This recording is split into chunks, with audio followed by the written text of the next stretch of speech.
Izinkan kami atas nama Majelis Jemaat mengucapkan selamat datang, selamat membangun ibadah pada pagi hari ini. Terkhusus kami juga mengucapkan selamat datang bagi para tamu yang mungkin baru pertama kali ini mengikuti ibadah di tempat ini. Kiranya kehadiran Bapak Ibu sekalian menjadikan berkat bagi kita semua. Bapak Ibu yang dikasihi Tuhan, hari ini Minggu tanggal 28 Mei 2023 merupakan ibadah Hari Raya Pentakosta. Namun sebelum kita memasuki ibadah, ada beberapa pengumuman yang akan kami sampaikan. Warta yang lainnya bisa Bapak Ibu baca di dalam warta jemaat yang telah Bapak Ibu pegang. Yang pertama adalah berita warta baptis anak yang pertama. Pelayanan baptis anak yang pertama akan dilaksanakan pada hari Minggu tanggal 4 Juni 2023 pukul 7 waktu Indonesia bagian Barat. Bagi Bapak Ibu yang akan menyerahkan putra-putrinya untuk dibaptis dapat mendaftarkan ke kantor sekretariat gereja dengan membawa persyaratan sebagai berikut. 1. Fotokopi surat tanda perkawinan gerejawi orang tua. 2. Fotokopi akta kelahiran anak. 3. Asli surat tanda warga anak jika sudah ada atau pernah lapor kelahiran. Asli kartu keluarga warga gereja GKJW Jemaat Malang, kemudian mengisi formulir yang sudah disediakan di kantor sekretariat atau melalui ketua kelompok. Pendaftaran terakhir hari Rabu tanggal 31 Mei 2023 pukul 12 siang. Persiapan bagi Bapak Ibu dilaksanakan pada hari Sabtu 3 Juni 2023 pukul 16 atau 4 sore di konsistori gereja. Dalam ibadah Minggu tanggal 4 Juni 2023, kantong persembahan ada 2, persembahan Minggu dan persembahan syukur. Warta yang kedua yang saya bacakan kembali adalah dalam rangka HUT ke-100 GKJW Jemaat Malang akan diadakan lomba Cerdas Cermat Alkitab CCA Remaja GKJW Semalang Raya dengan jumlah peserta 42 tim dari 26 jemaat yang akan dilaksanakan pada hari Kamis tanggal 1 Juni 2023 pukul 8 sampai dengan selesai, tempat GKJW Jemaat Malang.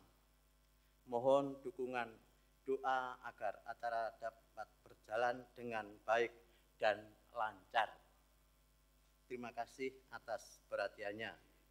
Bapak Ibu Saudara yang dikasihi Tuhan, untuk kelancaran ibadah pada pagi hari ini, bagi Bapak Ibu yang membawa HP, mohon di silent. Bapak Ibu kami undang bangkit berdiri.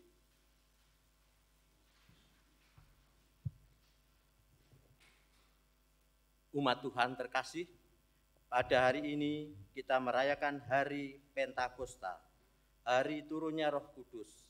Kita mengingat kembali karya Tuhan Allah kepada para murid Yesus yang berkumpul di Yerusalem menantikan turunnya Roh Kudus. Roh Kudus adalah Roh Allah sendiri yang menolong, menguatkan dan menyertai umatnya. Roh Kuduslah yang mengingatkan kita akan kebenaran dan kehendak Allah di dalam hidup kita. Ini marilah kita menyiapkan hati kita. Kita rayakan Hari Pentakosta saat ini dengan sukacita. Bersama-sama kita akan memuji Tuhan dengan menyanyikan PKJ 103 bait pertama dan ketiga.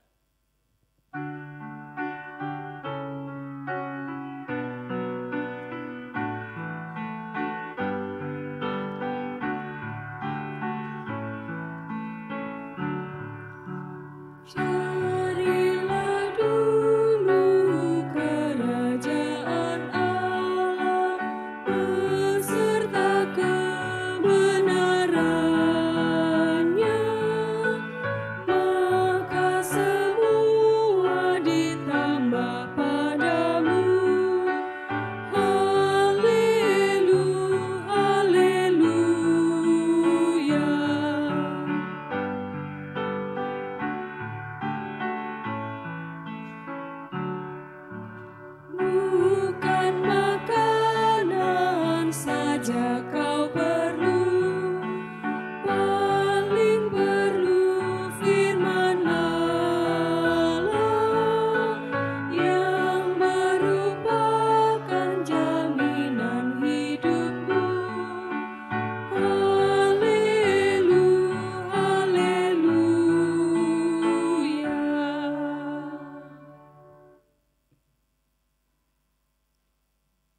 Bapak, Ibu, dan saudara-saudara yang dikasihi dan yang mengasihi Tuhan, mari dengan penuh syukur kita bersama-sama memulai ibadah kita pada pagi hari ini.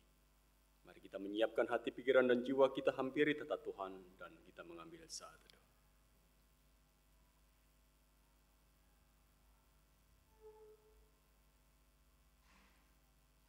Kita kuduskan ibadah ini dengan satu pengakuan yang sama, bahwa pokok pertolongan kita ada dari Allah Bapa Sang Pencipta, Allah yang menyelamatkan, menolong, dan menghibur umatnya, Allah yang kekal kasih setianya. Keselamatan dan kesejahteraan yang berasal dari Allah Bapa di dalam pengasihan Tuhan Yesus Kristus, besertalah saudara-saudara. Amin. Silakan duduk.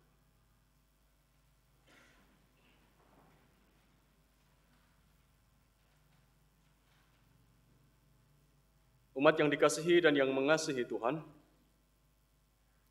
tema ibadah Pentakosta di bulan Kespel saat ini adalah GKJ menjadi saksi dan pelayan Kristus di tengah perubahan. Sedangkan untuk tema khotbah pagi hari ini, karunia Roh Kudus yang menopang hidup gereja. Mari kita menyambut tema ini dengan satu pujian dari Kidung Jemaat nomor 237 bait 1 sampai bait yang ketiga.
Diperdengarkan kepada kita kembali apa yang menjadi hukum kasih yang dinyatakan oleh Tuhan Yesus kepada murid-muridnya dan kepada kita semua.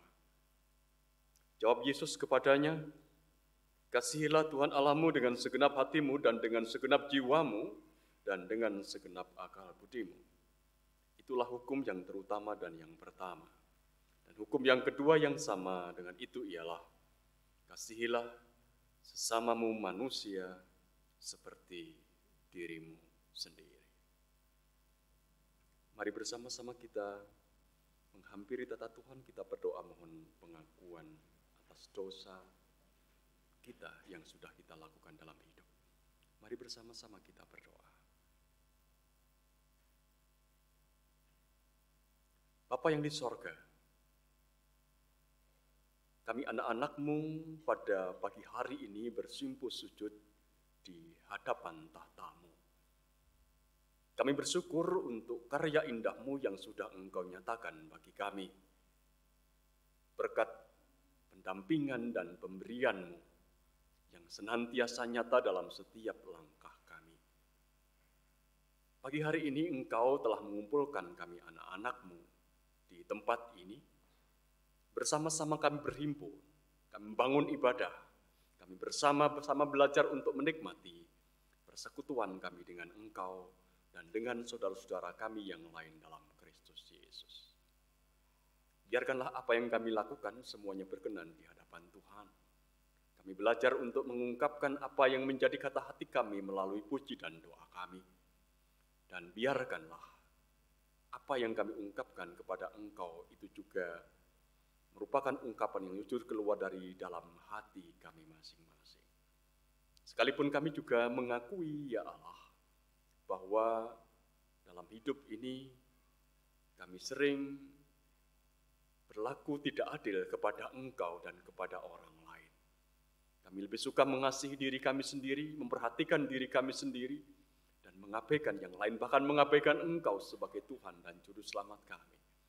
Oleh karena itu biarkanlah pada saat ini, ketika kami mengingat apa yang Engkau nyatakan kepada kami melalui hukum kasih, kami belajar untuk melihat diri kami masing-masing, supaya kami akan terus belajar untuk menjaga keseimbangan, bagaimana kami mengasihi Engkau, mengasihi orang lain, dan mengasihi diri kami sendiri. Kami percaya Engkau adalah Allah kami yang baik. Allah yang akan menolong, menuntun, dan memampukan kami untuk terus belajar melakukan apa yang terbaik, seperti apa yang menjadi hukum kasih Tuhan kami Yesus Kristus. Oleh karena itu, kalau sepanjang dalam hidup kami ini ada ketidakseimbangan ketika kami hanya mengasihi dan perhatikan diri kami sendiri, ampunilah supaya dengan pengampunan-Mu, kami anak-anak-Mu ini layak untuk bersimpuh sujud di hadapan tahta-Mu. Kami layak untuk menyembah Engkau, kami layak untuk memuji Engkau, dan Engkau akan layakkan kami pula untuk bersama-sama mendengarkan apa yang menjadi kabar kesukacitaan bagi kami, berita pengampunan-Mu. Demikian Tuhan, ungkapan doa kami yang kami pinta hanya dalam nama Tuhan kami Yesus Kristus yang menjadi juru selamat kami yang hidup. Amin. Umat diundang untuk bangkit berdiri.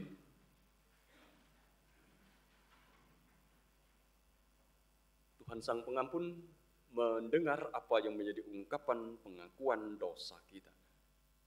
Oleh karena itu, kita terima berita pengampunan itu menurut Kisah Para Rasul pasal 15 ayat yang ke-11. Sebaliknya, kita percaya bahwa oleh kasih karunia Tuhan Yesus Kristus kita akan beroleh keselamatan sama seperti mereka juga. Seiring dengan berita pengampunan ini, mari kembali kita angkat satu pujian untuk Tuhan. Ampuni aku dalam cinta-Mu bait yang ketiga.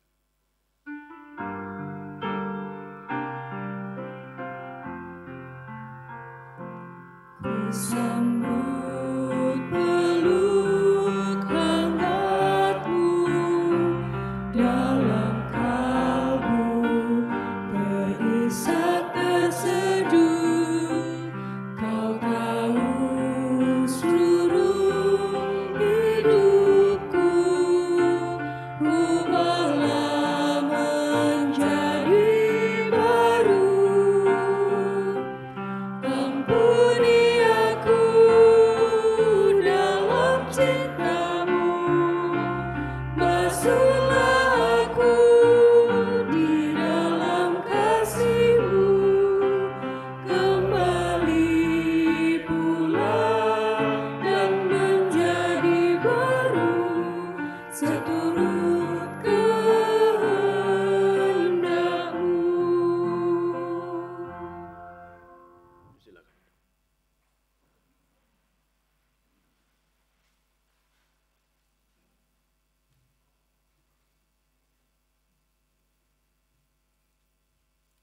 Bapak Ibu Saudara yang kekasih dalam Tuhan, kita akan bersama-sama membaca dan merenungkan firman Tuhan.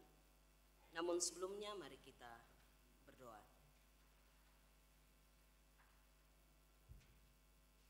Terima kasih Tuhan untuk waktu dan kesempatan, kekuatan, kesehatan yang Tuhan sudah anugerahkan kepada kami semua, sehingga kami sudah boleh berada di rumah-Mu yang kudus untuk bersama-sama beribadah kepada Tuhan.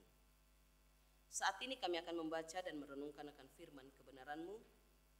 Kuasai hati dan pikiran kami, urapi kami dengan hikmat dan pengertian-Mu, agar firman Tuhan yang diperdengarkan pagi ini itu tidak akan sia-sia, itu akan tidak lalu begitu saja, melainkan akan mengambil bagian di dalam hati dan kehidupan kami, dan dengan pertolongan kuat kuasa Roh Kudus-Mu dapat kami mengerti, dapat kami pahami, dan terlebih dapat kami lakukan dalam kehidupan yang Tuhan percayakan kepada kami. Berfirmanlah ya Tuhan, kami siap mendengar di dalam nama Yesus. Dalam ungkapan syukur kami sambut firman Tuhan. Amin. Bapak Ibu, kita sambut firman Tuhan dengan Kidung Jemaat 59, baitnya yang pertama dan kedua.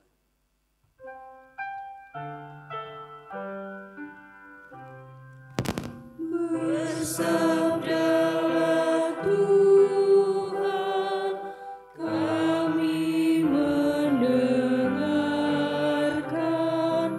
Bersabdalah Tuhan, kami mendengarkan. Kuatkanlah kami dan hiburlah kami. Kuatkanlah kami dan hiburlah kami. Pembacaan kita yang pertama terambil dari Kisah Para Rasul 2, ayatnya yang pertama sampai ayatnya yang ke-21. Kisah Rasul 2 ayat 1 sampai 21. Saya bacakan bagi kita sekalian firman Tuhan. Pentakosta. Ketika tiba hari Pentakosta, semua orang percaya berkumpul di satu tempat. Tiba-tiba turunlah dari langit suatu bunyi seperti tupan angin keras yang memenuhi seluruh rumah di mana mereka duduk, dan tampaklah kepada mereka lidah-lidah seperti nyala api yang bertebaran dan hinggap pada mereka masing-masing. Maka penuhlah mereka dengan Roh Kudus, lalu mereka mulai berkata-kata dalam bahasa-bahasa lain, seperti yang diberikan oleh Roh itu kepada mereka untuk mengatakannya. Waktu itu, di Yerusalem diam orang-orang Yahudi yang saleh dari segala bangsa di bawah kolong langit. Ketika turun bunyi itu, berkerumunlah orang banyak. Mereka bingung karena mereka masing-masing mendengar rasul-rasul itu berkata-kata dalam bahasa mereka sendiri. Mereka semua tercengang-cengang dan heran lalu berkata, Bukankah mereka semua yang berkata-kata itu orang Galilea? Bagaimana mungkin kita masing-masing mendengar mereka berkata-kata dalam bahasa kita sendiri, yaitu bahasa yang kita pakai di negeri asal kita? Kita orang Partia, Media, Elam, penduduk Mesopotamia, Yudea dan Kapadokia, Pantos dan Asia, Frigia dan Pamfilia, Mesir dan daerah-daerah Libya yang berdekatan dengan Kirene, pendatang-pendatang dari Roma, baik orang Yahudi maupun penganut agama Yahudi, orang Kreta dan orang Arab. Kita mendengar mereka berkata-kata dalam bahasa kita sendiri tentang perbuatan-perbuatan besar yang dilakukan Allah. Mereka semuanya tercengang-cengang dan sangat termangu-mangu sambil berkata seorang kepada yang lain, "Apakah artinya ini?" Tetapi orang lain menyindir, "Mereka sedang mabuk oleh anggur manis." Petrus. Maka bangkitlah Petrus berdiri dengan ke-11 rasul itu, dan dengan suara nyaring ia berkata kepada mereka, "Hai kamu orang Yahudi dan kamu semua yang tinggal di Yerusalem, ketahuilah dan camkanlah perkataanku ini. Orang-orang ini tidak mabuk seperti yang kamu sangka, karena hari baru pukul 9. Tetapi itulah yang difirmankan Allah dengan perantaraan Nabi Yoel. Akan terjadi pada hari-hari terakhir, demikianlah firman Allah, bahwa aku akan mencurahkan rohku ke atas semua manusia, maka anak-anakmu laki-laki dan perempuan akan bernubuat, dan teruna-terunamu akan mendapat penglihatan-penglihatan, dan orang-orangmu yang tua akan mendapat mimpi. Juga ke atas hamba-hambaku laki-laki dan perempuan akan kucurahkan rohku pada hari itu, dan mereka akan bernubuat. Dan aku akan mengadakan mujizat-mujizat di atas di langit, dan tanda-tanda di bawah di bumi, darah dan api dan gumpalan-gumpalan asap. Matahari akan berubah menjadi gelap gulita, dan bulan menjadi darah sebelum datangnya hari Tuhan, hari yang besar dan mulia itu. Dan barang siapa yang berseru kepada nama Tuhan akan diselamatkan." Demikian firman Tuhan.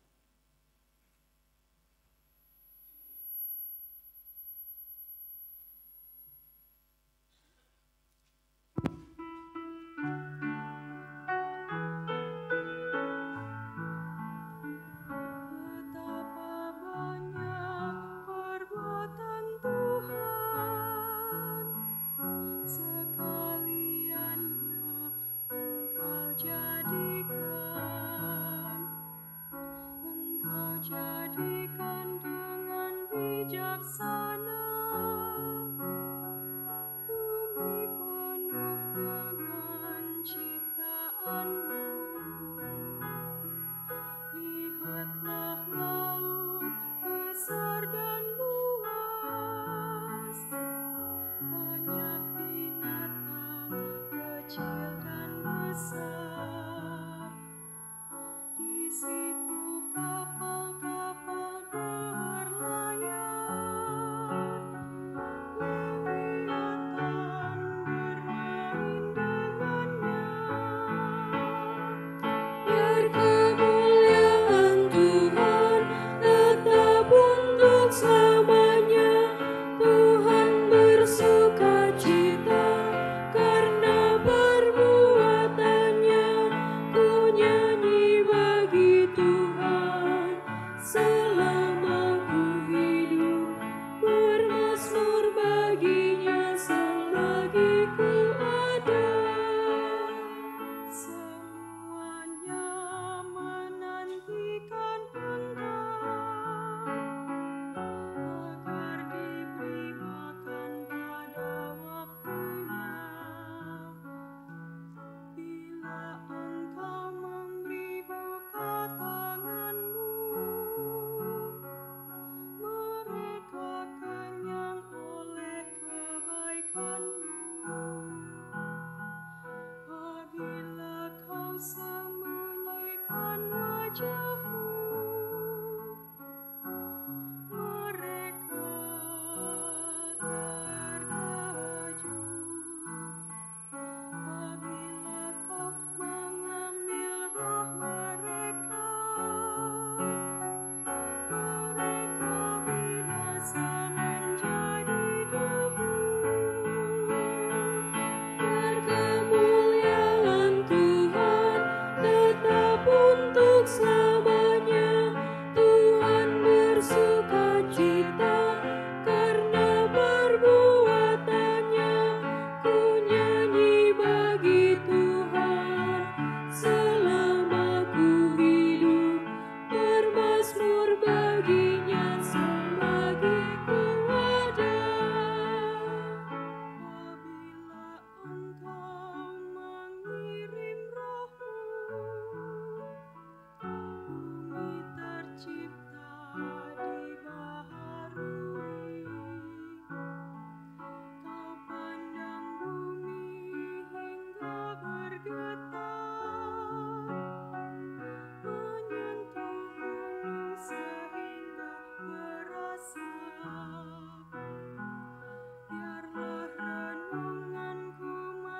tangis kau dengar, ku bersuka cita karena Tuhan.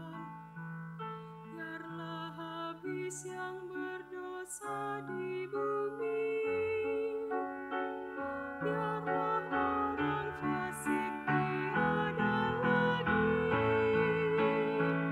Biar kemuliaan Tuhan tetap untuk selamanya. Tuhan bersuka cita karena perbuatannya. Ku nyanyi bagi Tuhan selama ku hidup, bermazmur baginya selagi ku ada. Pujilah Tuhan, hai jiwaku. Haleluya.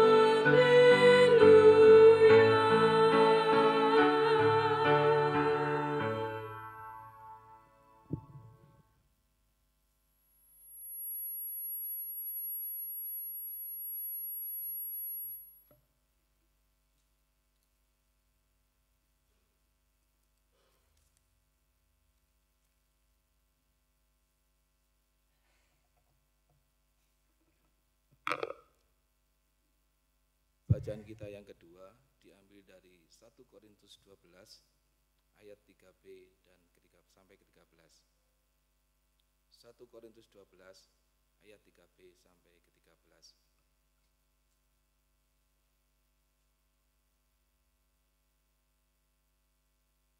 Bahwa tidak ada seorang pun yang berkata-kata oleh Roh Allah dapat berkata, terkutuklah Yesus. Dan tidak ada seorang pun yang dapat mengaku Yesus adalah Tuhan selain oleh Roh Kudus. Ada rupa-rupa karunia tetapi satu Roh, dan ada rupa-rupa pelayanan tetapi satu Tuhan. Dan ada berbagai-bagai perbuatan ajaib, tetapi Allah adalah satu yang mengerjakan semuanya di dalam semua orang. Tetapi kepada tiap-tiap orang dikaruniakan penyataan Roh untuk kepentingan bersama. Sebab kepada yang seorang, Roh memberi karunia untuk berkata-kata dengan hikmat. Dan kepada yang lain, Roh yang sama memberikan karunia berkata-kata dengan pengetahuan. Kepada yang seorang, Roh yang sama memberikan iman. Dan kepada yang lain, Ia memberikan karunia untuk penyembuhan. Kepada yang seorang, Roh memberikan kuasa untuk mengadakan mukjizat. Dan kepada yang lain, Ia memberikan karunia untuk bernubuat. Dan kepada yang lain lagi Ia memberikan karunia untuk membedakan bermacam-macam roh. Dan kepada seorang Ia memberikan karunia berkata-kata dengan bahasa roh, dan kepada yang lain Ia memberikan karunia untuk menafsirkan bahasa roh itu. Tetapi semua itu dikerjakan oleh Roh yang satu dan sama, yang memberikan karunia kepada tiap-tiap orang secara khusus seperti yang dikehendakinya. Banyak anggota tetapi satu tubuh. Karena seperti tubuh itu satu dan anggota-anggotanya banyak, dan segala anggota itu sekalipun banyak merupakan satu tubuh, demikian pula Kristus. Sebab dalam satu roh kita semua, baik orang Yahudi maupun orang Yunani, baik budak maupun orang merdeka, telah dibaptis jadi satu tubuh, dan kita semua diberi minum dari satu roh. Demikian firman Tuhan. Inilah permulaan Injil Yesus Kristus.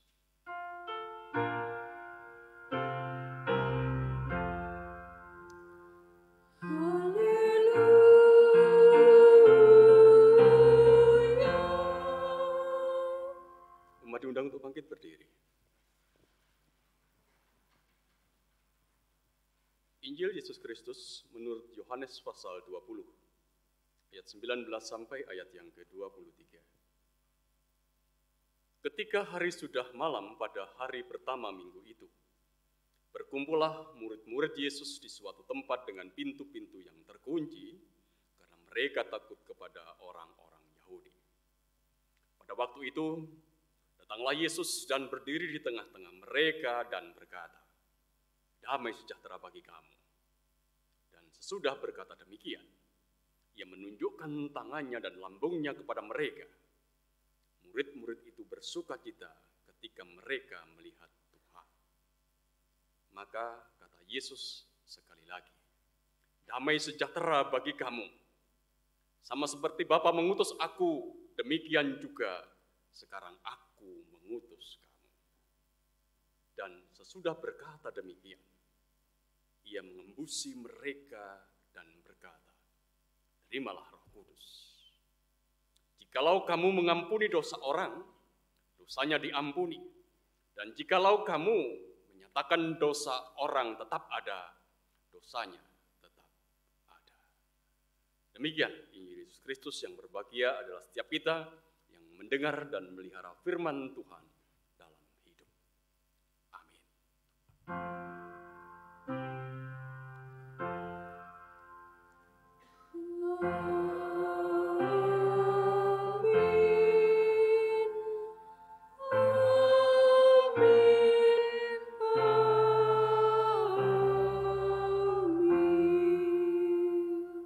Silakan duduk. Selamat pagi Bapak Ibu dan saudara-saudara.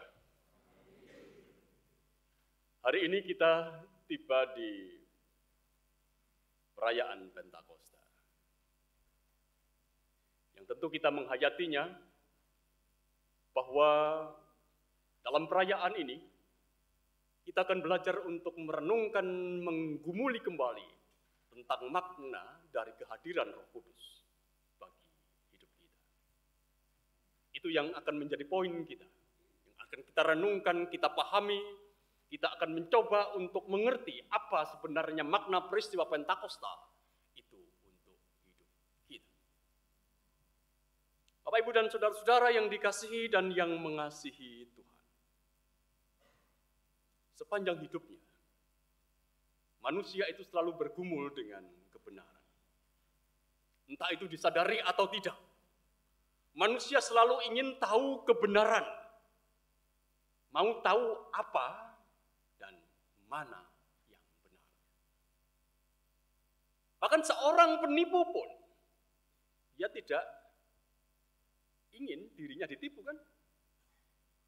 Seorang yang pekerjaannya menipu dalam kehidupan kesehariannya, orang yang jahat sekalipun, dia tidak suka kalau dirinya ditipu atau dijahati orang lain. Dia ingin tahu mana yang benar. Tetapi sesungguhnya dalam kehidupan kita, untuk menggapai kebenaran itu bukan persoalan yang gampang. Paling tidak kita melihat dua alasan. Yang pertama, mengapa kita ini sulit menggapai kebenaran.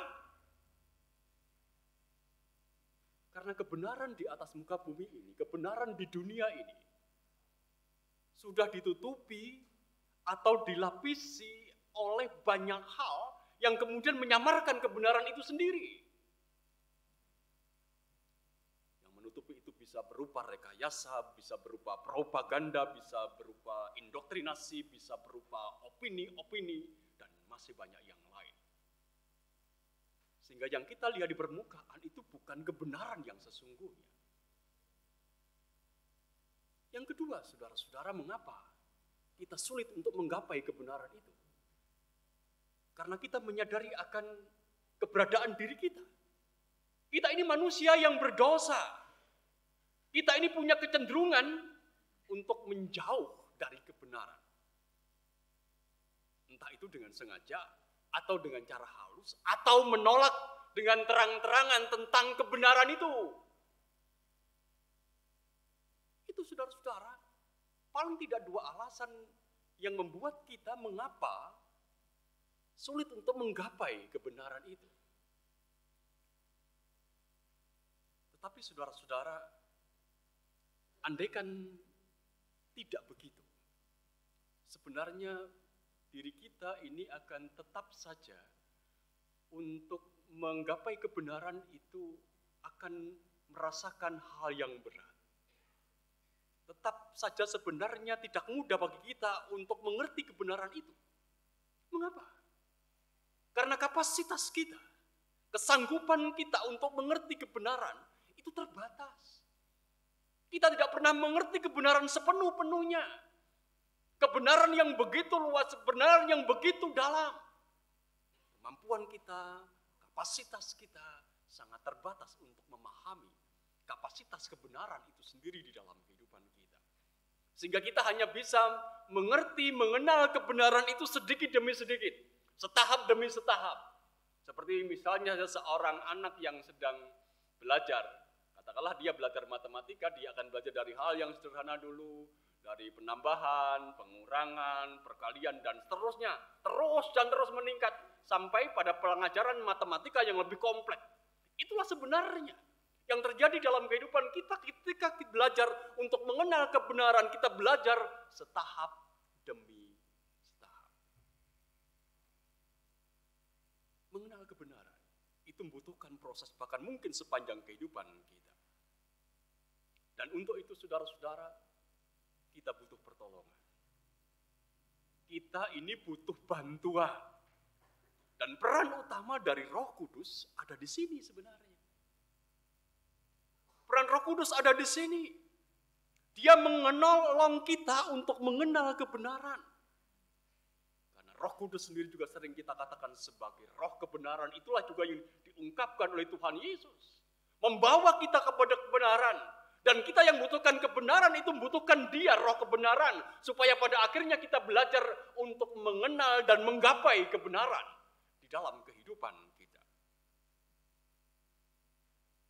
Pagi hari ini, kita bersama-sama merayakan Pentakosta. Kita merayakan Roh Kudus yang dicurahkan oleh Allah di Yerusalem. Kita merayakan roh kebenaran yang diberikan kepada orang percaya, kepada para murid. Dan Roh Kudus pula itu yang kemudian menghadirkan gereja. Karena gereja itu hadir setelah peristiwa Pentakosta. Dan sepanjang kehidupan gereja, saudara-saudara kita pahami.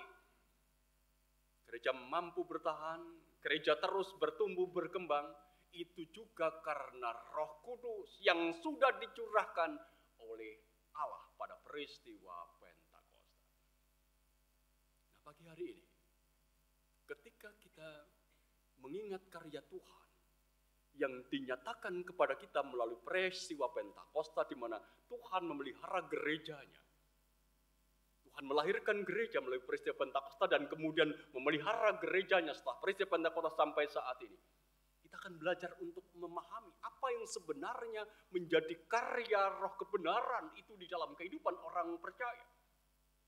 Apa yang menjadi karya Roh Kudus itu dalam kehidupan orang yang percaya. Kita akan melihat beberapa hal saja dari rangkaian bacaan kita pada pagi hari ini. Yang pertama, Bapak Ibu dan saudara-saudara, apa yang dikerjakan oleh Roh Kudus bagi kehidupan orang percaya? Di dalam bacaan kita dari 1 Korintus pasal 12, bacaan kita yang kedua. Ayat yang ketiga, bagian B. Dikatakan kepada kita, tidak ada seorang pun yang dapat mengaku Yesus adalah Tuhan selain oleh Roh Kudus. Tidak ada seorang pun yang mengaku bahwa Yesus itu adalah Tuhan selain oleh Roh Kudus. Menurut Bapak Ibu, pengakuan ini gampang napa mboten? Ngakoni Gusti Yesus itu jadi juru selamat begitu. Dia Tuhan. Saudara-saudara yang dikasihi dan yang mengasihi Tuhan. Mengaku bahwa Yesus itu adalah Tuhan. Itu sebenarnya bukanlah hal yang mudah. Kita tidak bisa mengatakan asal saya bisa bicara, asal saya bisa ngomong, saya punya mulut. Pasti untuk ngomong Yesus Tuhan kan bukan hal yang mudah kan? Dengan mudah kita bisa bicara seperti itu, saudara-saudara. Tapi sebenarnya persoalannya tidak sederhana itu. Persoalannya tidak sesederhana itu. Pengakuan inilah pengakuan yang melampaui logika kita. Pengakuan yang melampaui akal pikir kita. Bahwa Yesus itu Tuhan. Mari kita bersama-sama perhatikan. Siapa Tuhan itu? Dalam pengakuan kita mengatakan bahwa Allah itu roh kan? Allah itu roh. Dia tidak kelihatan. Dia hadir di mana-mana. Wong Yesus itu kelihatan. Secara fisik kelihatan. Dia melakukan apa yang dilakukan oleh manusia. Dia makan, dia minum, dia bekerja. Begitu. Bagaimana mungkin dia bisa sebut Tuhan? Katanya Tuhan Allah itu adalah roh. Kita juga mengakui saudara-saudara bahwa Tuhan itu adalah Dia yang kaya, Dia yang mulia. Tapi mari lihat hidup Yesus. Apakah Yesus kaya? Tidak. Dalam berita Injil selalu dikatakan kepada kita bahwa Yesus itu lahir dari keluarga, bukan dari keluarga yang kaya. Kemana-mana dia pergi dengan jalan kaki, bersama dengan murid-muridnya.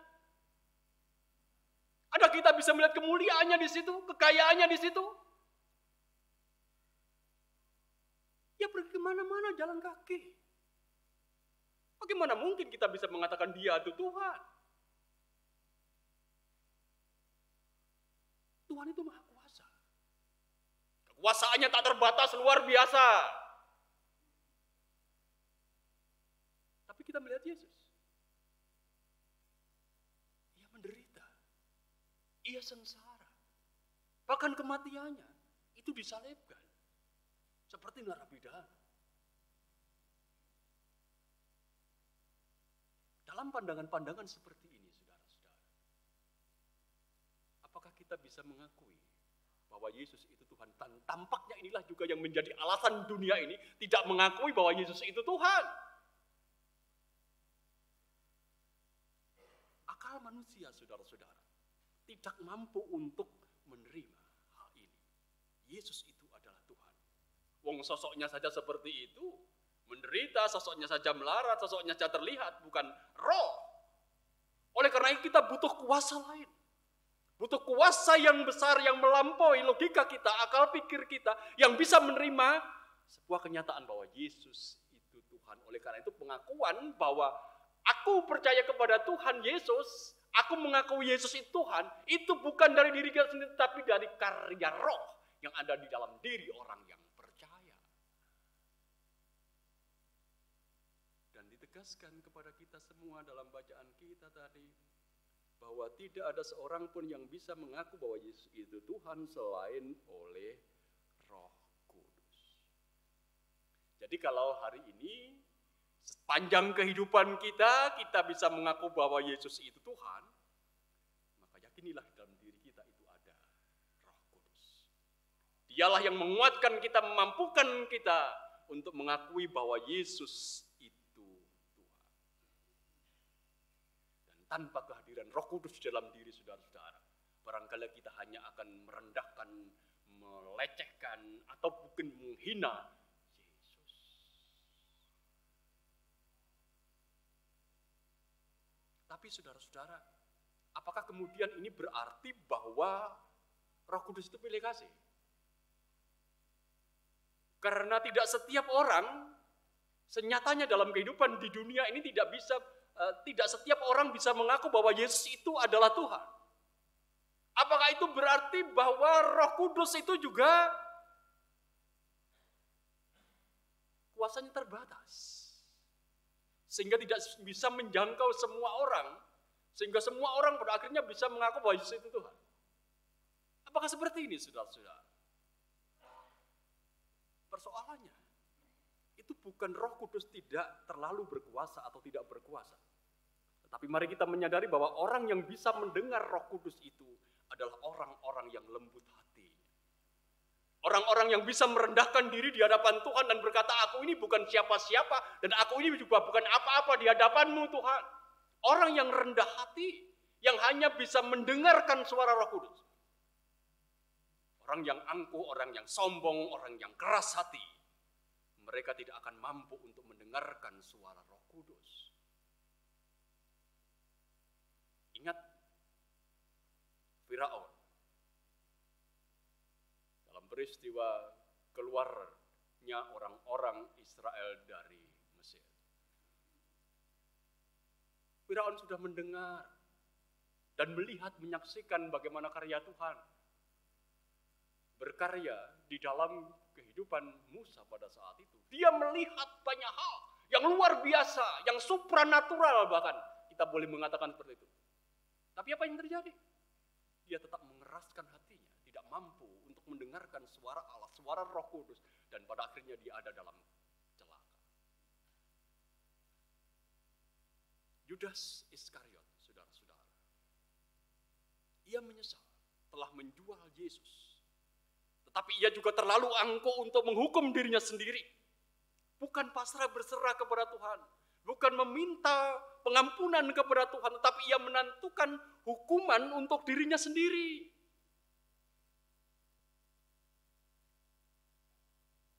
Dan pada akhirnya dia mati gantung. Dia tidak mau mendengarkan suara Roh Kudus. Sebaliknya Petrus, saudara-saudara, kita tahu kisahnya kan? Dia juga melakukan hal yang sama, barangkali hampir sama seperti Yudas, hanya dia dikatakan bahwa dia menyangkal Yesus. Tapi setelah itu dia kemudian menyesal di hadapan Tuhan dan kemudian dia berserah kepada Yesus. Dia menantikan penghukuman Tuhan. Iya, saya yakin bahwa Petrus menantikan penghukuman Tuhan. Tetapi dia tidak menentukan hukuman untuk dirinya sendiri. Dia mendengarkan suara Yesus. Dan didapati pengampunan dari dia. Kemudian pendelegasian ulang tugas yang diberikan kepada diri. Dia kemudian berkarya bagi Injil Kristus dan gereja Tuhan dengan luar biasa. Oleh karena itu saudara-saudara, jangan sombong, jangan angkuh, supaya kita dapat mendengarkan suara Roh Kudus yang mengajarkan kita untuk melakukan apa yang benar. Itu poin pertama. Yang kedua, saudara-saudara, hal kedua yang menjadi karya Roh Kudus bisa kita perhatikan di dalam 1 Korintus pasal 12 ayat 8 sampai ayat yang ke-10. Kalau Bapak Ibu Saudara berkenan untuk melihat kembali, saya akan bacakan untuk kita semua. Sebab kepada yang seorang Roh memberikan karunia untuk berkata-kata dengan hikmat, dan kepada yang lain Roh yang sama memberikan karunia berkata-kata dengan pengetahuan. Kepada yang seorang Roh yang sama memberikan iman, dan kepada yang lain ia memberikan karunia untuk menyembuhkan. Kepada yang seorang Roh memberikan kuasa untuk mengadakan mukjizat, dan kepada yang lain ia memberikan karunia untuk bernubuat. Dan kepada yang lain lagi ia memberikan karunia untuk membedakan bermacam-macam roh. Kepada yang seorang ia memberikan karunia untuk berkata-kata dengan bahasa roh. Dan kepada yang lain ia memberikan karunia untuk menafsirkan bahasa roh. Roh Kudus itu memberikan berbagai macam-macam karunia. Tapi dalam bacaan kita sungguhnya dibagi menjadi dua. Ada dua golongan saja sebenarnya. Yang pertama itu adalah karunia yang bersifat supranatural. Supranatural itu berarti karunia yang melampaui natur manusia. Melampaui apa yang alamiah yang ada di dalam diri kita, di dalam diri manusia. Yang tidak biasa. Itu karunia supranatural. Tetapi Roh Kudus juga memberikan karunia yang bersifat natural, yang biasa. Sesuai dengan natur manusia, apa yang alamiah di dalam diri manusia. Dan kedua karunia ini saudara-saudara sama-sama luar biasanya. Baik yang supranatural ataupun juga yang natural. Yang supranatural, misalnya saja menyembuhkan, membedakan macam-macam roh, berkata-kata menafsirkan bahasa roh. Kemudian yang natural itu berkata-kata dengan hikmat, berkata-kata dengan pengetahuan. Itu pun juga adalah karunia Roh Kudus. Kita tidak bisa mengatakan bahwa ini adalah karena aku sendiri, karena kekuatan dan kepandaian. Kita bisa mengatakan seperti itu karena itu adalah karunia Roh Kudus. Berkata-kata dengan pengetahuan, misalnya saudara-saudara. Ada di dunia ini banyak orang pintar. Ada banyak orang yang pandai secara intelektual. Tetapi apakah mereka semua bisa mengajar dengan baik? Tidak semua orang pintar menjadi dosen atau menjadi guru atau menjadi pengajar yang lain. Karena kita menyadari saudara-saudara, untuk berkata-kata dengan pengetahuan itu sebenarnya adalah karunia Roh Kudus. Ada orang yang pintar tapi kalau menjelaskan kepada orang lain, itu pada akhirnya jadi tambah bulat. Ada. Akhirnya kemudian untuk siapa? Untuk dirinya sendiri.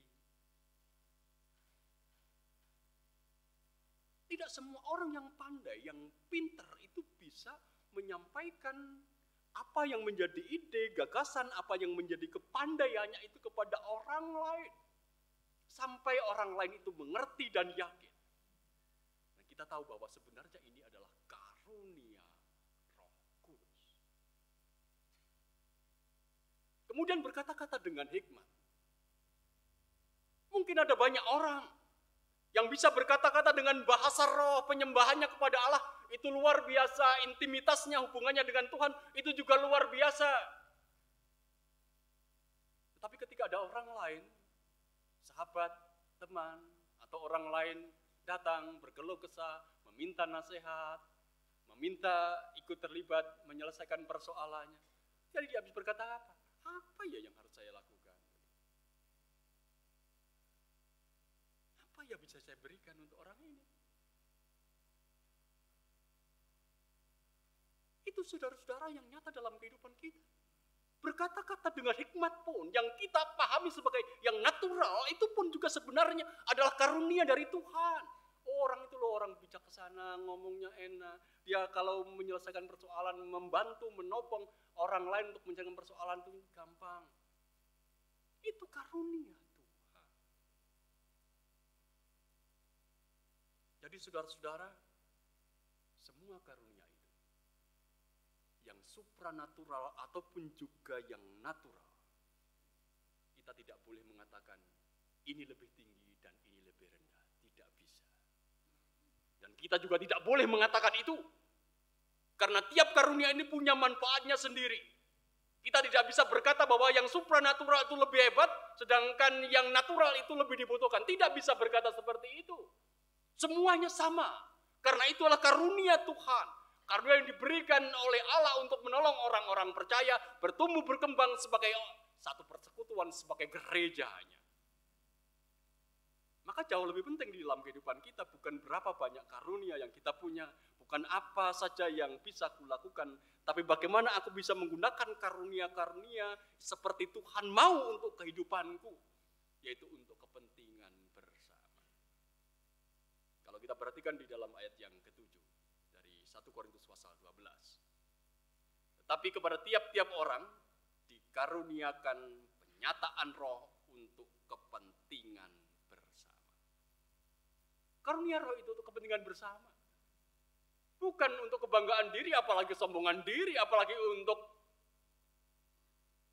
gagah-gagahan. Bukan. Untuk kepentingan bersama. Dan para murid paham akan hal ini, saudara-saudara. Ia melakukannya di dalam kehidupan mereka. Mereka yang tahu bahasa orang lain, mereka bekerja sama satu dengan yang lain, mereka ada dalam satu kesatuan. Bahwa karunia yang mereka punya itu bukan untuk diri mereka, untuk popularitas diri, tetapi untuk kepentingan bersama membangun apa? Membangun kehidupan gereja sehingga gereja tetap bertumbuh sampai saat ini. Itu yang terjadi pada peristiwa Pentakosta. Dan karunia-karunia yang pada akhirnya diterima oleh orang-orang percaya. Yang terakhir, saudara-saudara, yang ketiga. Yang menjadi karya Roh Kudus. Setelah Roh Kudus itu dicurahkan. Mari sejenak kita perhatikan bacaan kita yang ketiga. Yohanes pasal 20, ayat 21 sampai ayat yang ke-23. Maka kata Yesus sekali lagi, damai sejahtera bagi kamu. Sama seperti Bapa mengutus aku, demikian juga sekarang aku mengutus kamu. Dan sudah berkata demikian, ia mengembusi mereka dan berkata, terimalah Roh Kudus. Jikalau kamu mengampuni dosa orang, dosamu diampuni, dan jikalau kamu menyatakan dosa, orang tetap ada, dosanya tetap ada. Perhatikan ayat yang ke-23. Jikalau kamu mengampuni dosa orang, dosanya diampuni, dan jikalau kamu menyatakan dosanya, dosa orang tetap ada, dosanya tetap ada. Saudara-saudara, ayat ini kadang membingungkan kita, atau membuat kita bingung. Apakah ini merupakan wujud kesewenang-wenangan orang yang dianugerahi oleh Allah dalam karya Roh Kudus, supaya mereka bisa memberi label, oh dosamu diampuni, oh dosamu belum diampuni? Apakah seperti itu, saudara-saudara? Mari kita perhatikan lebih cermat, saudara-saudara, supaya kita memahami apa yang dimaksudkan oleh Tuhan Yesus dengan bacaan kita. Kalau kita perhatikan di dalam ayat yang ke-21, di sana dikatakan kepada kita, maka kata Yesus, sekali lagi, damai sejahtera bagi kamu, sama seperti Bapa mengutus aku, demikian juga sekarang aku mengutus kamu. Tuhan Yesus mengutus para murid. Kalau Tuhan Yesus mengutus para murid, itu berarti ada pekerjaan yang harus dikerjakan. Dan untuk tugas perutusan ini, saudara-saudara, ketika Tuhan Yesus mengutus murid-murid ini, kemudian dia memperlengkapi dia dengan yang disampaikan di dalam ayat yang ke-22, yaitu dia mengembusi mereka dengan Roh Kudus. Roh Kudus diberikan untuk para murid yang diberi tugas untuk dunia ini. Tugasnya apa? Tugasnya di dalam ayat yang ke-23 sebenarnya. Tugas itu diberikan kepada para murid di dalam ayat yang ke-23. Jikalau kamu mengampuni dosa orang, dosanya diampuni, dan jikalau kamu menyatakan dosa orang tetap ada, dosanya tetap ada. Sebenarnya, saudara-saudara, ini bukan persoalan otoritas. Ini adalah persoalan tugas, dan sebenarnya ini adalah persoalan penggembalaan. Roh Kudus itu menolong murid, orang-orang percaya, untuk bisa menggembalakan yang lain. Ini masalah penggembalaan, bukan masalah otoritas, bukan masalah kesewenang-wenangan, tapi soal penggembalaan. Kalau ada orang yang bersalah, kalau ada orang yang berdosa, bimbinglah supaya sadar, bertobat, dan datang kepada Tuhan untuk menerima pengampunan. Itu sebenarnya yang dimaui. Kalau engkau melihat orang yang berdosa, orang yang bersalah, engkau harus datang, engkau menghampiri, katakan, engkau berdosa, engkau bersalah. Bertobatlah dan terimalah pengampunan Tuhan. Tetapi kalau itu belum dilakukan, maka tetap kembali lakukanlah. Lakukanlah. Ingatkan. Supaya apa? Supaya sampai pada titik akhirnya mereka bisa menerima kasih karunia Tuhan dan mereka bertobat. Itulah saudara-saudara karya Roh Kudus yang ketiga untuk soal penggembalaan. Dan tugas penggembalaan ini, saudara-saudara, tidak bisa dipandang remeh dalam kehidupan jemaat kita, dalam kehidupan gereja kita. Tugas ini merupakan tugas yang penting, yang melekat dalam diri gereja sejak dunia ini berdiri atau gereja ini berdiri.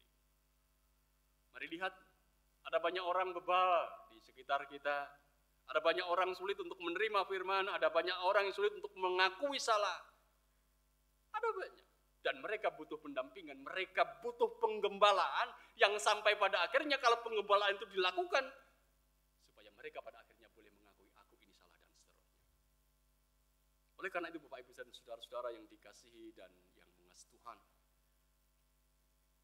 di hari Pentakosta saat ini, ketika Roh Kudus dicurahkan untuk orang percaya, untuk kita masing-masing, biarkanlah Roh Kudus yang dicurahkan itu menolong kita, gerejanya, dalam konteks kita untuk bersaksi dan melayani, dengan tidak menghakimi, oh di situ ada roh dan di sana tidak ada, dengan tetap sadar bahwa kita ini akan tetap bersatu oleh karunia itu. Ingatlah saudara-saudara bahwa karunia itu tidak pernah jangkep dalam kehidupan kita. Paling kita menerima 1-2, dan kita hanya bisa melakukan itu, mewujudkan karunia itu secara utuh jika kita bersama-sama melakukan pekerjaan demi kemuliaan Tuhan sebagai satu persekutuan di dalam kehidupan gereja. Dan biarkanlah Roh Kudus yang kita rayakan, yang kita terima pada saat ini, juga meneguhkan iman kita masing-masing, dan tetap kita akan mengaku bahwa Yesus itu Tuhan sepanjang kehidupan kita, karena itu akan menjadi jaminan atas kehidupan kita. Dengan pengakuanku itu, aku ada di dalam rengkuhan tangan kasih. Itulah saudara-saudara yang akan terus menolong gereja, menumbuh kembangkan gereja, karena karunia Roh Kudus, sehingga gereja bisa menjadi berkat, menjadi garam, dan menjadi terang. Selamat merayakan Pentakosta. Amin. Satu doa untuk kita.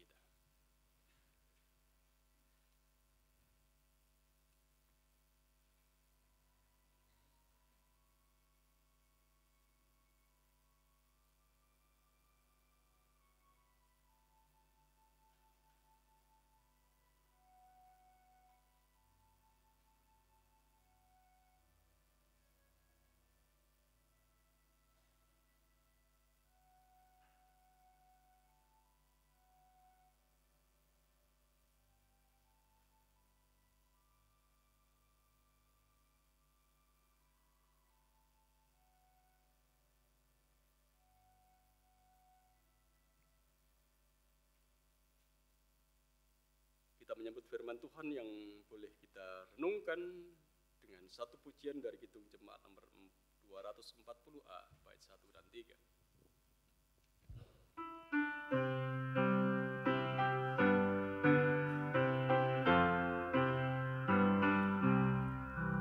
Datanglah ya sumber rahmat, selaraskan hatiku, menyanyikan kasih selamat yang tak kunjung berhenti. Ajar aku pada indah di balai surgamu.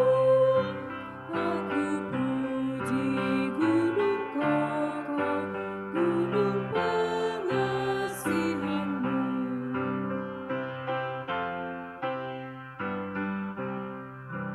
Tiap hari ku berhutang pada kasih abadi. Rantailah hatiku curang dengan rahmat tak henti.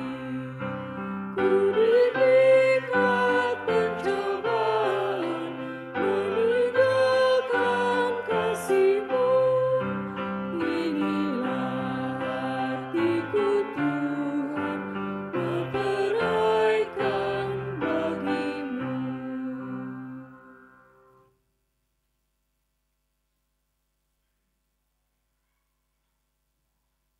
Umat dipersilahkan untuk berdiri. Bersama orang percaya, kita ikrarkan kembali pengakuan iman rasuli kita yang demikian.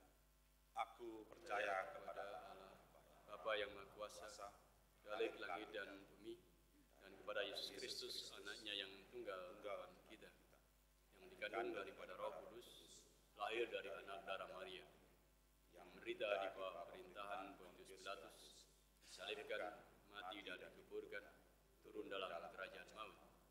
Pada hari yang ketiga, bangkit pula dari antara orang mati, naik ke sorga, duduk sebelah kanan Allah Bapa yang Maha Kuasa, dan akan datang dari sana untuk menghakimi orang yang hidup dan yang mati.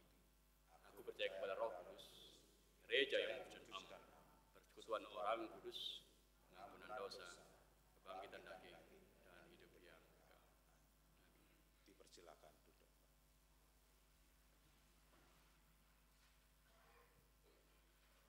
Bapak Ibu dan saudara-saudara yang dikasihi dan yang mengasihi Tuhan, mari bersama-sama kita akan kembali hampiri Tuhan, kita akan berdoa, kita akan angkat syafaat-syafaat kita kepadanya. Mari bersatu dalam doa. Bapa yang di sorga, perkenankan pada saat ini kami anak-anak-Mu kembali menghampiri tata-Mu. Bersyukur untuk karya indah-Mu yang sudah Engkau nyatakan bagi kami sepanjang kami bangun ibadah ini, sepanjang kami menikmati persekutuan kami dengan Engkau dan dengan saudara-saudara kami yang lain dalam Kristus Yesus. Biarkanlah dengan persekutuan ini, dengan perjumpaan ini, kami juga akan semakin boleh ada dalam pengenalan yang benar tentang Engkau sebagai Tuhan dan pengenalan akan saudara kami yang lain sebagai saudara di dalam Tuhan Yesus. Mampukan kami, ya Allah, untuk terus ada hidup dalam satu persekutuan seperti apa yang Engkau kehendaki. Kami bersyukur kalau pada pagi hari ini Engkau memberikan kesempatan bagi kami untuk merayakan hari Pentakosta, mengingat kembali akan karya Roh Kudus yang Tuhan berikan bagi kami, supaya dengan karunia-karunia Roh Kudus yang Tuhan berikan, kami akan terus boleh bertumbuh sebagai gereja Tuhan. Kami akan boleh mewartakan kabar kesukacitaan bagi dunia. Dengan karunia-karunia itu kami juga akan semakin menyadari bahwa sesungguhnya keselamatan yang Kau berikan itu juga karena karya Roh Kudus, karena kami boleh mengaku bahwa Tuhan Yesus, bahwa Yesus itu adalah Tuhan bagi hidup kami.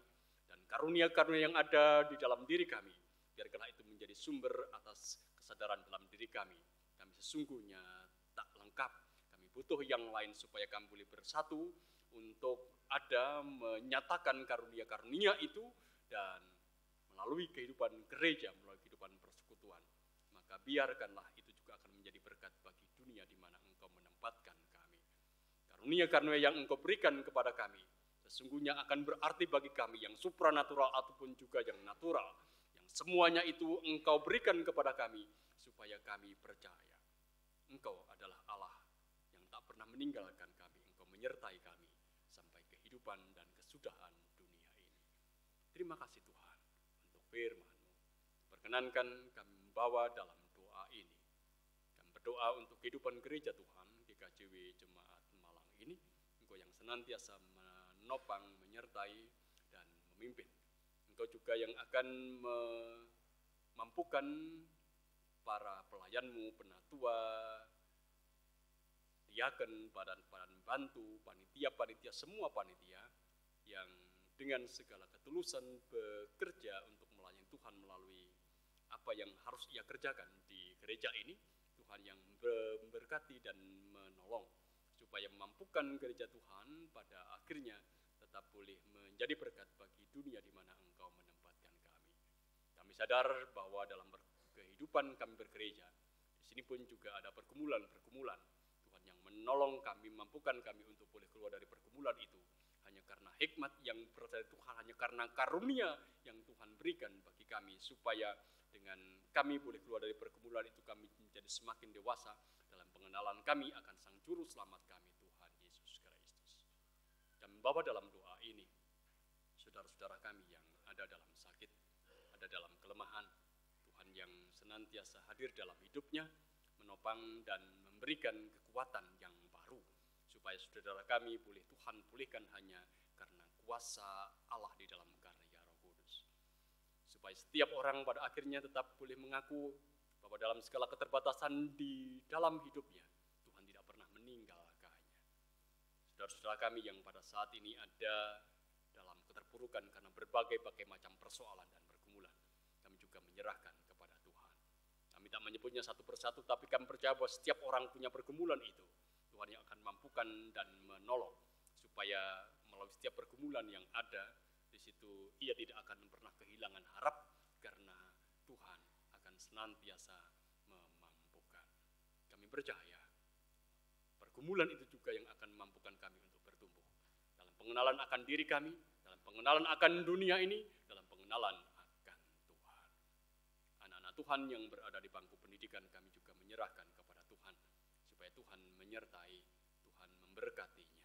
Mampukan mereka untuk memiliki semangat memberi yang terbaik bagi dunia, di mana ia hidup bagi dirinya dan masa depan kehidupannya dan gereja Tuhan, supaya hanya karena itu, maka anak Tuhan juga akan boleh menjadi saksi Kristus, menjadi pribadi yang sungguh-sungguh boleh mengakui bahwa apa yang dilakukannya itu juga hanya karena karya Tuhan. Para pemuda-pemudimu yang membutuhkan teman hidup, membutuhkan pekerjaan, kami juga serahkan kepada Tuhan, supaya Tuhan senantiasa memimpin, menyertai, memampukan mereka untuk tidak kehilangan harap atas apa yang menjadi harapnya. Biarkanlah para pemuda-pemudimu akan sungguh boleh mewujud nyatakan di dalam hidupnya apa yang menjadi mimpi dan harapannya. Kami juga berdoa untuk saudara kami yang ada dalam keterbatasan secara fisik karena usia yang lanjut. Tuhan mengasihi mereka, Tuhan yang akan senantiasa menjamah mereka. Mampukan setiap orang yang ada dalam keterbatasan untuk tetap percaya bahwa dalam keterbatasan itu kasih Tuhan, karunia Tuhan, dan kuasa Tuhan tetap nyata di dalam hidupnya. Sehingga dalam keterbatasan, saudara kami tetap boleh memiliki pengharapan atas hidup dan berjalan, menjalani hidup dengan penuh semangat. Bapa di sorga, kami pada saat ini juga bersyukur untuk Pentakosta yang kami rayakan. Biarkanlah melalui Pentakosta yang kami rayakan pada saat ini, kami akan sungguh-sungguh boleh menghayati bagaimana sungguhnya Roh Kudus menopang, menolong gerejanya untuk ada dan bertumbuh dan berkembang. Dan ajari kami untuk terus bersyukur atas karya Roh Kudus ini.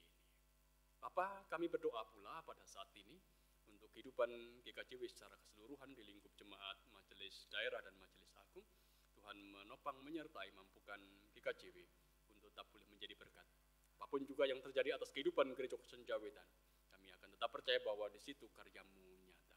Bangsa dan negara kami serahkan kepada Tuhan, supaya hanya karena penyerahan kami atas bangsa ini kepada Tuhan, maka Tuhan akan berkati pemimpin kami dan memberkati seluruh rakyat negeri ini, dan mereka akan tetap boleh berupaya untuk memberikan yang terbaik bagi negeri ini, dan pada akhirnya kami boleh mengecap, menikmati damai sejahtera Tuhan melalui negeri ini.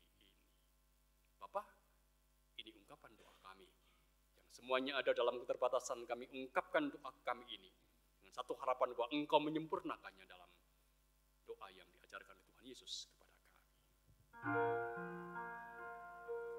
Bapa kami yang di surga, dikuduskanlah nama-Mu, datanglah kerajaan-Mu, jadilah kehendak-Mu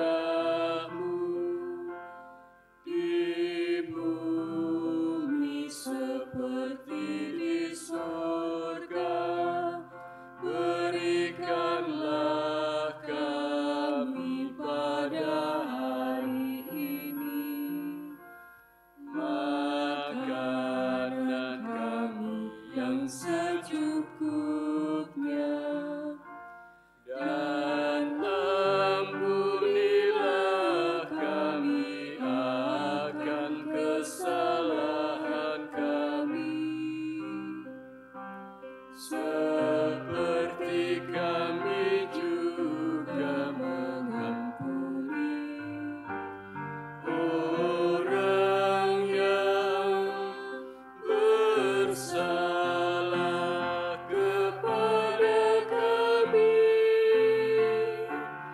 dan janganlah membawa kami ke dalam pencobaan, tetapi lepaskanlah kami daripada yang jahat, karena Engkau-Lah yang mempunyai kerajaan dan kuasa dan kemuliaan sampai selama-lamanya.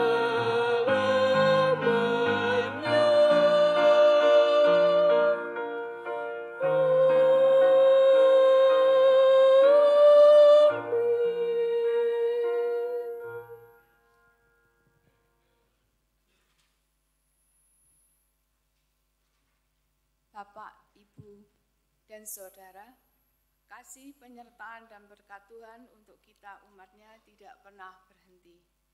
Kebaikan dan kasih-Nya yang telah menyelamatkan kita, Karena kebaikannya itu, marilah kita mengucap syukur dan kita wujudkan dalam persembahan kita. Sebagai dasar di dalam kita mempersembahkan, ada firman Tuhan yang terambil dari Matius 6, ayat 19 sampai dengan 21, yang demikian firman-Nya. Dengan segala sesuatu yang kamu lakukan dengan perkataan atau perbuatan, lakukanlah semuanya itu dalam nama Tuhan Yesus, sambil mengucap syukur oleh Dia kepada Allah Bapa kita. Mari saudara-saudara yang terkasih, kita mempersembahkan persembahan yang sudah kita siapkan sambil memuji medley NKB 191 dan Kidung Jemaat 427.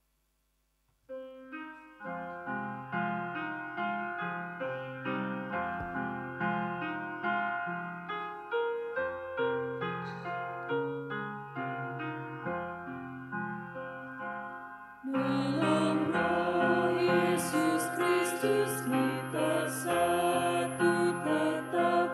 Dalam Roh Yesus Kristus kita satu tetap. Mendoakan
Mari kita bawa persembahan kita di dalam doa. Kita berdoa. Segala ungkapan syukur ya Bapa, kami naikkan hanya kepadamu Bapa di surga. Karena kasih dan penyertaan-Mu yang telah kami terima hingga saat ini. Kami juga mengucapkan syukur atas segala berkat yang kami terima selama ini di dalam kehidupan kami. Dan itu mengingatkan kepada kami bahwa semua berkat-berkat itu berasal hanya daripada-Mu. Dan pada pagi hari ini ya Bapa, kami telah bersama-sama mengumpulkan persembahan. Kiranya persembahan yang telah kami kumpulkan ini Bapa berkati dan Bapa sucikan. Sehingga persembahan ini benar-benar berguna bagi kebesaran pelayanan-Mu di gereja kami ini. Bapa, kami juga berdoa untuk mereka-mereka yang telah menyerahkan persembahan. Kiranya Bapa senantiasa memberikan roh hikmat dan kelimpahan berkat, sehingga mereka bisa menjadi saluran berkat bagi sesamanya. Hanya di dalam nama Tuhan kami Yesus Kristus, kami berdoa dan mengucap syukur. Amin.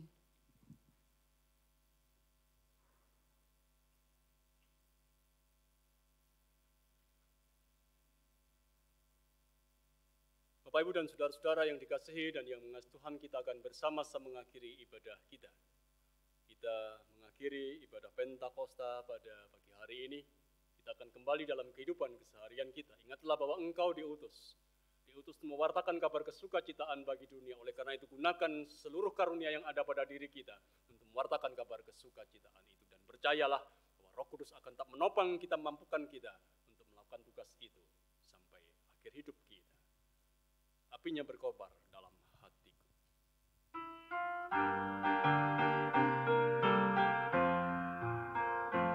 Apinya berkobar dalam hatiku, gembira hatiku selamanya. Ku bersaksi berseru, Yesus Juru Selamatku, karena ku berpegang pada janji-Nya. Apinya terang, jiwaku senang, muliakanlah Tuhanku. Haleluya bergema, Yesus Raja yang benar, apinya berkobar dalam hatiku. Apinya berkobar dalam hatiku, dinyalakan iman harapanku. Ku bersaksi baginya, muliakan namanya, agar nyata kasih Kristus Tuhanku. Apinya terang, jiwaku senang, muliakanlah Tuhanku. Haleluya bergemar, Yesus Raja yang benar, apinya berkobar dalam hatiku. Terimalah berkat Allah melalui hamba-Nya. Allah Bapa sumber kehidupan senantiasa memberkati dan menyertai saudara-saudara. Tuhan Yesus sumber keselamatan senantiasa menolong dan menuntun kehidupan saudara-saudara. Roh Kudus sumber kekuatan senantiasa memampukan, menguatkan dan berikan damai sejahtera kepada saudara-saudara menjalani hidup kini dan selamanya. Amin.